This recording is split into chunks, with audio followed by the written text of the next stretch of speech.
건축학에서 어떤 오래된 건물의 가치를 평가할 때 말이죠. 겉으로 보이는 벽의 심각한 균열이 단순한 미관상 문제인지 아니면 건물 전체를 무너뜨릴 구조적 결함인지 판단하는 게 핵심이잖아요. 네, 엄청 중요하죠. 미관상 문제라면 그냥 헐값을 사서 겉만 살짝 다듬고 비싸게 팔 수 있겠지만 그렇죠. 엄청난 이익을 남길 수 있죠. 하지만 뼈대가 흔들리는 구조적 결함이라면 그 건물은 결국 무너져 내릴 테니까요. Welcome to the debate. 지금 시장 상황이 딱 이 오래된 건물과 같습니다. 대형주와 소형주의 극단적인 양극화 말씀하시는 거군요. 맞습니다. 현재 대형주 중심의 S&P 500 지수는 주가 수익 비율이 무려 22배에 달하면서 엄청난 프리미엄을 누리고 있어요. 반면에 소형주 섹터는 주가 수익 비율 5배에서 10배 수준이라는 기록적인 헐값에 거래되고 있죠. 사실상 시장에서 버려진 수준이잖아요. 그러니까요. 그래서 오늘 우리는 이노비바, 네이버스 인더스트리스, 그리고 웬디스 이 세 개의 소형주를 해부하면서 이 극단적인 할인율이 진짜 10년에 한 번 올까 말까한 비대칭적 투자 기회인지 아니면 시장의 경고 등이 정확히 작동하는 가치 함정인지 파헤쳐 보겠습니다. 네, 아주 흥미로운 주제네요. 제 입장을 먼저 짧게 요약하자면요. 저는 이 기업들이 거시경제적 압박 속에서도 경영진의 철저한 통제력을 바탕으로 놀라운 현금 흐름을 만들고 있다고 봅니다. 그러니까 시장이 이들의 펀더멘털을 심각하게 과소평가하고 있다는 거죠. 확실한 턴어라운드 기회입니다. 저는 그 오래된 건물 비유에서 우리가 절대 잊지 말아야 할 역사적 교훈을 하나 짚고 싶네요. 어떤 교훈이죠? 지하실에 물이 차오르고 기둥이 썩어갈 때 시장은 결코 바보가 아니라는 겁니다. 건물이 극단적인 헐값의 매물로 나왔다면 거기는 그냥 들어가서 살면 안 되는 곳일 확률이 압도적으로 높거든요. 그러니까 지금의 헐값이 정당하다는 말씀이신가요? 네, 저는 오늘 다룰 기업들의 할인이 결코 숨겨진 보석이라고 생각하지 않습니다. 파이프라인의 불확실성, 또 통제 불가능한 지정학적 이슈에 대한 의존, 그리고 거시적인 소비 둔화, 이런 치명적인 구조적 결함들이 주가에 아주 정확하게 반영된 결과일 뿐이라는 게 제 시각입니다. 좋습니다. 그럼 이 할인율의 실체를 파악하기 위해서 현상 이면의 메커니즘을 좀 들여다보죠. 지난 몇 년간 급격한 금리 인상 사이클 속에서 사실 소형주 전체가 자본시장에서 철저히 소외되었잖아요. 네, 이자 개용을 감당 못할 거라는 공포가 컸죠. 투자자들이 무작정 대형 기술주로 도망쳤으니까요. 맞아요. 하지만 소형주라고 해서 다들 현금만 태우고 있는 건 아니거든요. PER이 5배, 7배 수준이라는 건 회사가 벌어들이는 이익 대비 주가가 비정상적으로 억눌려 있다는 뜻입니다. 억눌려 있다. 네, 수치로 증명되잖아요. 이노비바는 올해 무려 360%의 이익 성장이 예상되고요. 네이버스는 끈질기게 부채를 갚으면서 재무 구조를 혁신하고 있습니다. 웬디스도 마찬가지라고 보시는 건가요? 그럼요. 웬디스는 최악의 소비 침체 속에서도 13% 이익 성장률에 8%대 배당을 유지하고 있어요. 이 수치들은 외부 역풍에도 불구하고 스스로 생존하고 성장할 수 있는 자생력을 증명하는 강력한 증거 아닙니까? 시장 전체의 금리 인상 여파로 소형주가 타격을 받았다는 그 거시적인 배경 자체는 저도 부인하지 않겠습니다. 하지만 그 핑계 뒤에 숨어서 각 기업이 맞은 개별적인 치명타를 가리면 안 되거든요. 치명타라고요? 이익을 이렇게 내고 있는데도요? 방금 PER이 5배, 7배라서 비정상적으로 억눌려 있다고 하셨잖아요. 그런데 금융시장에서 극단적으로 낮은 배수는 그 자체로 시장 참여자들의 합의된 공포를 의미합니다. 투자자들이 이 기업들의 미래 현금 흐름을 도저히 믿지 못하겠다는 뜻이죠. 너무 비관적인 해석 아닌가요? 아니요, 현실입니다. 이노비바는 신약 승인 거절이라는 이분법적 도박을 하고 있고요. 네이버스의 주가는 펀더멘털이 아니라 중동 지역의 일시적인 무력 충돌에 기대서 억지로 부양되어 있습니다. 웬디스 역시 외식 수요의 구조적인 파괴에 직면해 있죠. 이건 저평가가 아니라 떨어지는 칼날입니다. 시장의 공포가 항상 합리적인 건 아니라는 점을 첫 번째 기업인 이노비바를 통해 증명해보죠. 일반적으로 임상 단계에 있는 소형 바이오 기업 투자는 밑빠진 독에 물 붓기잖아요. 그렇죠. 돈만 계속 태우니까요. 3상 임상 시험까지 가려면 천문학적인 돈이 필요한데 벌어들이는 건 없으니 맨날 주식 새로 발행하고 그러다 보면 기존 주주들 지분 가치는 완전히 희석되거든요. 네, 바이오 투자의 가장 큰 리스크죠. 하지만 이노비바의 재무 구조는 이 고질적인 공포를 완벽하게 우회합니다. 얘네는 약을 직접 팔기도 전에 이미 글로벌 제약사인 글락소 스미스클라인이 한 파트너십을 맺어서 막대한 로열티 현금을 긁어 모으고 있어요. 뭐 그 현금은 들어오고 있긴 하죠. 대형 파트너의 상업화 인프라에 기생하듯 공생하면서 거기서 나오는 확실한 현금으로 자기네 고유의 중환자 및 전염병 치료제를 독자적으로 개발하고 있는 겁니다. 주주가치 희석도 없고요. 대형 고객의 매출로 안정적으로 자사 제품을 개발하는 스타트업 같은 거예요.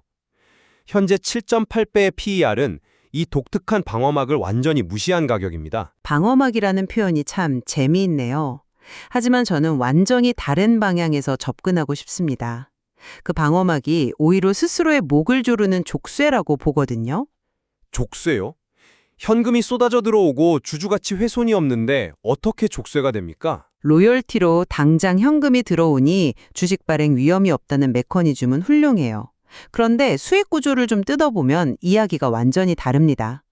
이노비바 전체 매출의 60%가 오직 글락소스미스클라인 한 곳에서 나옵니다. 단일 파트너 의존도가 너무 심각해요. 하지만 끝까지 들어보세요. 자체적인 상업화 능력이 없으니까 파트너사가 마케팅 예산을 줄이거나 경쟁 약물이 나와서 판매량이 급감하면 어떻게 됩니까? 스스로 타개할 방법이 아예 없는 사실상 하청업체로 전락하는 겁니다. 60%란 숫자가 리스크처럼 보일 수는 있습니다. 하지만 게다가 본인들이 그 로열티로 개발하고 있다는 파이프라인조차 승인 확률이 극히 낮은 임상 단계잖아요. 남의 손에 맡겨진 불안정한 현금으로 도박장 같은 신약 개발에 돈을 쏟아붓고 있는데 여기서 하나라도 실패하면 회사의 성장 스토리는 그날로 완전히 끝납니다. 이 치명적인 의존도를 생각하면 7.8배도 고평가일 수 있어요. 자, 여기서 우리가 주목해야 할 건 그 의존도의 방향성입니다. 전문가님, 과거에는 이 의존도가 72%였습니다. 경영진이 의도적으로 포트폴리오를 다각화하면서 이걸 60%까지 낮춘 거예요. 줄어들고는 있죠. 네, 단일 파트너라는 인큐베이터 안에서 영양분을 흡수하며 자립 단계로 나아가는 긍정적인 신호라는 겁니다. 뭐 그렇게 포장할 수는 있겠지만 리스크는 여전하죠. 좋습니다. 그럼 기업 내부의 파이프라인 리스크라는 미시적 차원에서 벗어나서 거시적 요인과 지정학적 리스크로 논의를 확장해 볼까요? 두 번째 기업 석유 가스 시추 업체인 네이버스입니다. 아까 전문가님은 이 주가가 신기로라고 하셨죠? 그렇습니다. 네이버스를 볼 때는 재무제표의 숫자가 어떻게 마사지 되었는지 그 메커니즘을 아주 예리하게 꿰뚫어 봐야 하거든요. 시장은 지난 2월에 실적이 엄청 잘 나왔다며 환호했죠. PER 5배 수준이라고요? 실제로 부채를 잘 갚아나가고 있으니까요. 그런데 그 이익의 질을 따져보자는 겁니다. 회사가 시추 장비를 불티나게 임대해서 돈을 번 게 아니에요. 장부상의 인수 합병 처리랑 부채 갚는 과정에서 생긴 일회성 회계적 이익이 순이익을 부풀린 겁니다. 본업인 시추 서비스 매출은 그냥 기대치를 턱걸이한 수준이었어요.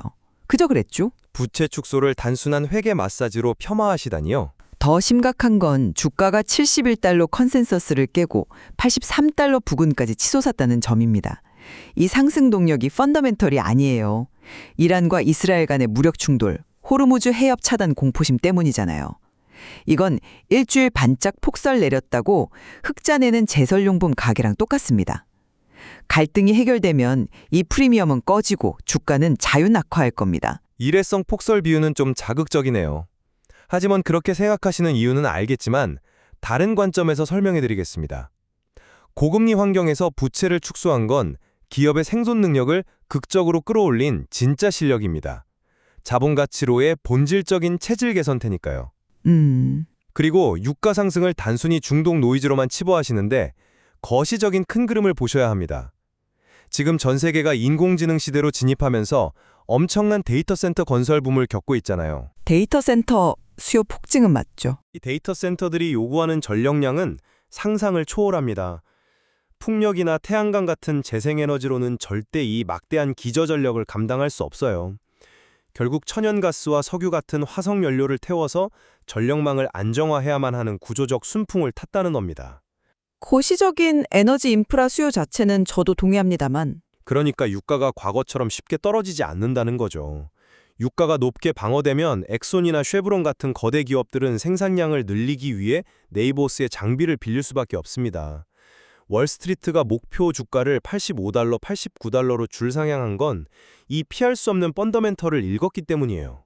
데이터 센터 전력 수요가 화석 연료의 필요성을 지지한다는 분석은 타당합니다. 하지만 그 거대한 서사가 네이버스라는 개별 소형주를 구원할 마법의 지팡이가 될 수는 없어요. 왜 안 되죠? 장비 수요가 늘어날 텐데요. 방금 대형 에너지 기업들이 시추를 늘릴 거라고 하셨는데 현실의 자본 지출 메커니즘은 다릅니다. 엑손이나 쉐브론은 유가가 높다고 예전처럼 무작정 땅을 파지 않아요. 주주 환원하면서 현금을 꼭 쥐고 있죠. 결국 그 낙수 효과가 네이버스 같은 하청업체에 도달하는 속도는 생각보다 훨씬 느리고 제한적입니다. 그래도 방향성은 맞지 않습니까? 부채 갚느라 허덕이는 업체에게 곧바로 이익 폭발로 이어질 거라는 건 논리적 비약이 심하죠. 당장 4월 29일에 네이버스 실적 발표가 나오면 유가 상승폭 대비 실제 가동률이나 매출 상승이 얼마나 미미한지 뻔히 드러날 겁니다. 대형 기업들의 보수적인 지출 태도 때문에 낙수 효과가 다소 지연될 수 있다는 점은 저도 일정 부분 수긍합니다. 다가오는 실적 발표가 꽤 중요한 리트머스 시험지가 되겠네요. 확실한 검증 포인트가 될 겁니다. 좋습니다. 그럼 논의를 가장 미시적인 소비자 단위로 좀 좁혀보겠습니다. 세 번째 기업, 패스트푸드 섹터의 웬디스입니다.